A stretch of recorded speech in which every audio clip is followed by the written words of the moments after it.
bilyonaryo na. Pero hindi pa tumitigil sa pagbili ng mga luxury car. Na hindi na naman magagamit sabay-sabay.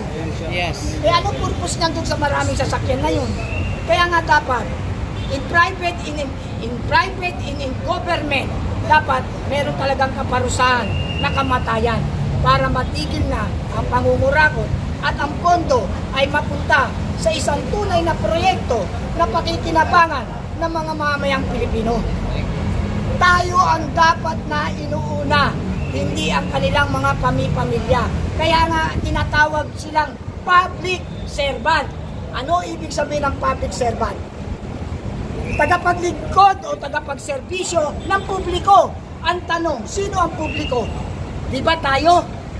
Sino ang servant? Di ba sila? Servant, public servant. Sila ang tagapaglingkod natin. At ang sahod nila ay nagmumula sa mga tax natin. Kaya dapat nakikinabang tayo sa mga batas na ginagawa nila. Hindi katulad ng batas. Yung batas na ginawa ni Ortega. Ang laking kalokohan. Pababain ang edad ng kandidatong Pangulo mula sa 40 at 35 years old naman sa Vice President.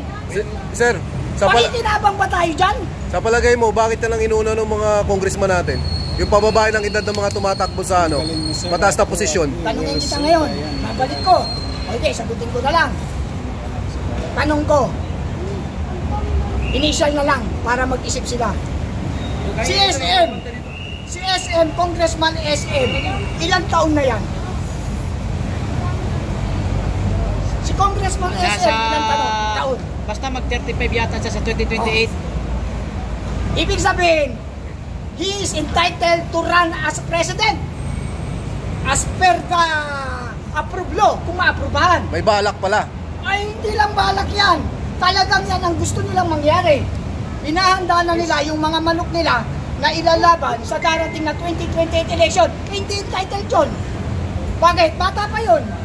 Kaya ang gusto nito, 40 sa presidente, 35 sa vice president. Ngayon, sino ang presidente? Kailangan nasa 40 anyos. Hindi siya pasok doon. Pasok si SM. Hindi siya lang, alam ko na yan kung sino yan.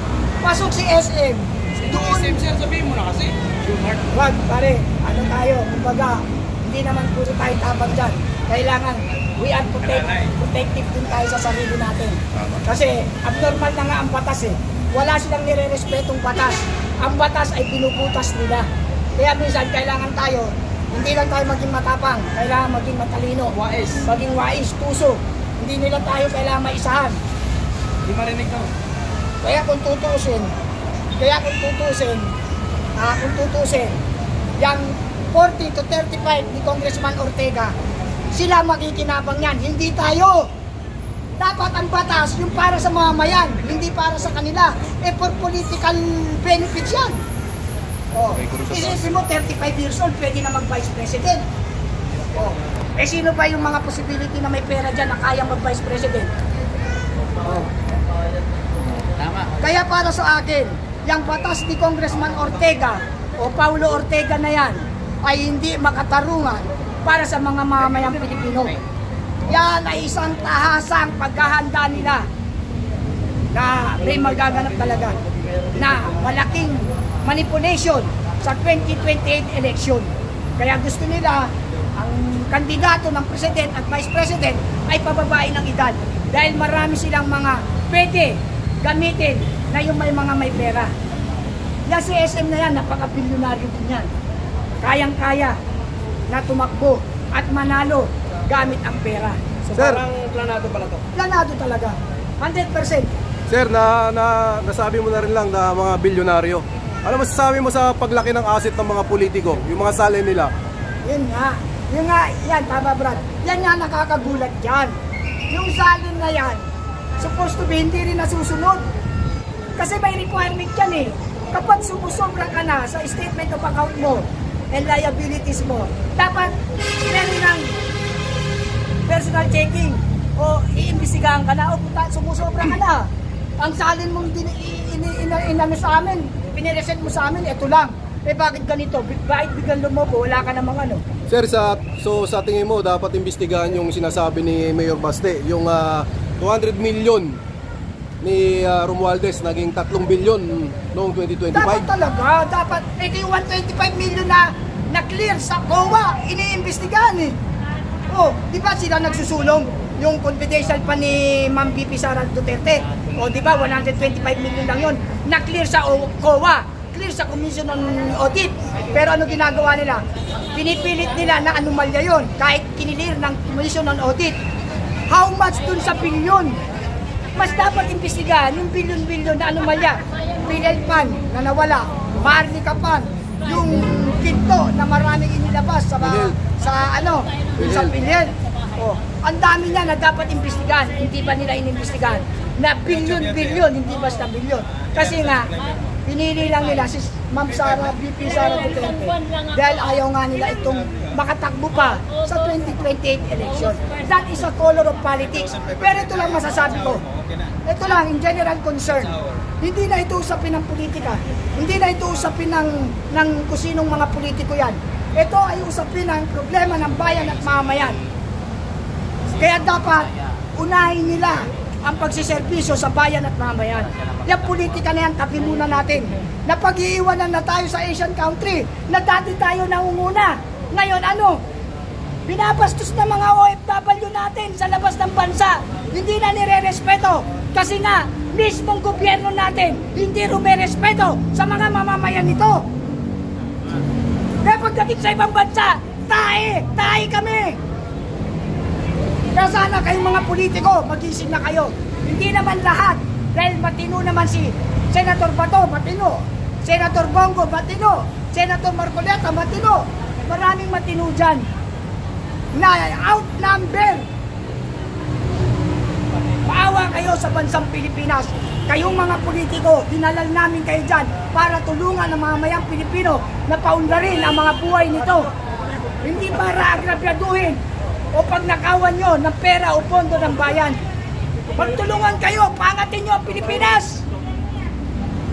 Mga politiko kayo ang may karapatan na gumawa ng naaayon sa batas. Hindi kayo ang violators.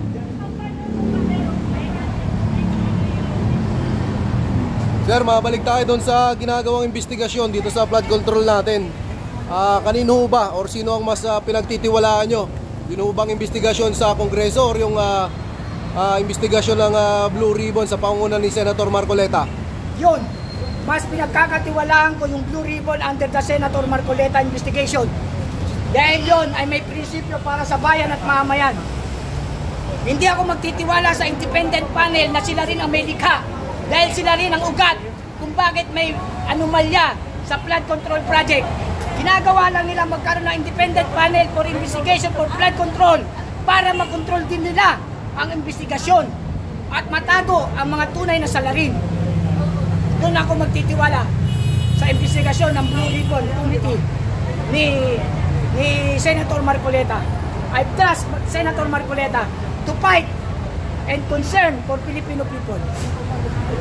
Sir, naniniwala ka ba na parang Sarsuela yung nasa Congress? Opinion mo lang. Moro-moro. Investigasyon nila Marcoleta? Hindi, yung sa Congress. Sa Congress, talagang moro-moro yan. Etong kay Marcoleta, kay Senator sa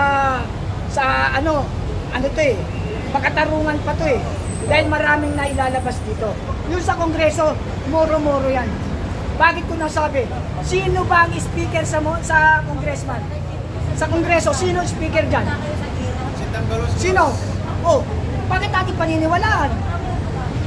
Moro-moro, tama ka kapatid. Moro-moro ang investigasyon sa Kongreso. Dahil ang pinakaulo sa Kongreso ay yun din ang pinakaugat ng problema natin ngayon. Bakit kaya hindi nila in-action na ng sinasabi ni Congressman o palagay mo na most corrupt budget ang 2025? Yes! Most corrupt. Talagang corrupt. Isipin mo, yung sa ginto lang natin, inilabas nila, saan napunta yun? Pero parang hindi nag-ingay ang ginto. Hindi nga nag-ingay kasi nga, lahat sila, halos lahat, hindi naman lahat kasi, halos lahat dyan nakinabang. Kaya walang kikibo. O, eto tanong, pag-usapan natin yung tunay na problema. Yung pagtaas ng tubig natin, sino bang mga politiko ngayon ang nagmamalasakit dyan sa pagtaas ng tubig natin? sa pagtaas ng kuryente natin, sa pagtaas ng mga bilihin natin. Yan ang tunay na ugat ng problema ng mga mamamayang Pilipino. Hindi yung impeachment, hindi yung pagpapadala kay Pangulong Duterte sa dahig. That is not a problem of the Filipino people.